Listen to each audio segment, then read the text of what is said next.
picture of what's going on. And here's the bar held against the wall. The length of the bar I call L, that's that number here. The length of the wire is this number over here, I call that W, and the bar has a mass M. So we can see that this is making an angle here, theta, and we can draw our torque diagram. So there's a new picture of the bar.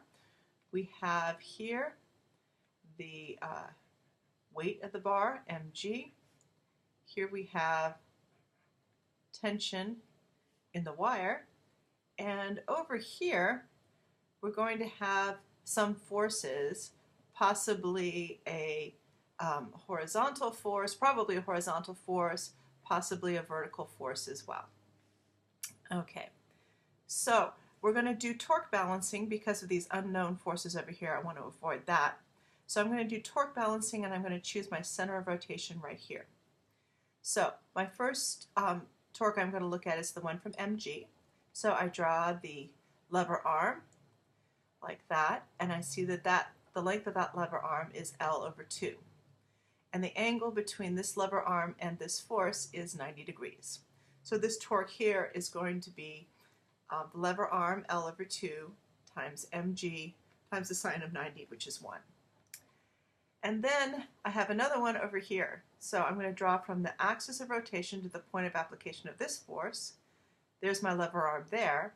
That one is L, the whole length of the bar. And then the angle between this lever arm and this force is theta, which I also drew over there. So for this one, my torque is Lt sine theta. All right? And so if I do the total torque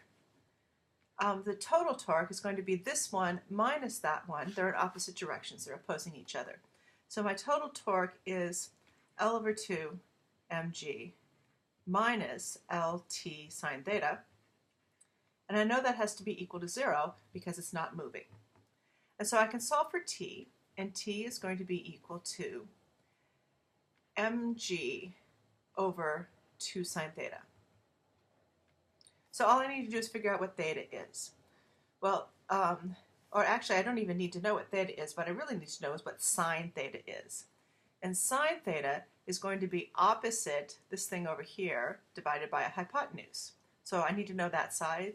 And by Pythagorean theorem, I can see that this side is going to be square root of w squared minus L squared. So sine theta is going to be opposite square root of w squared minus L squared over hypotenuse w. And I can figure that out using this w and this L. So now I have sine theta, I plug that in here, I find the tension.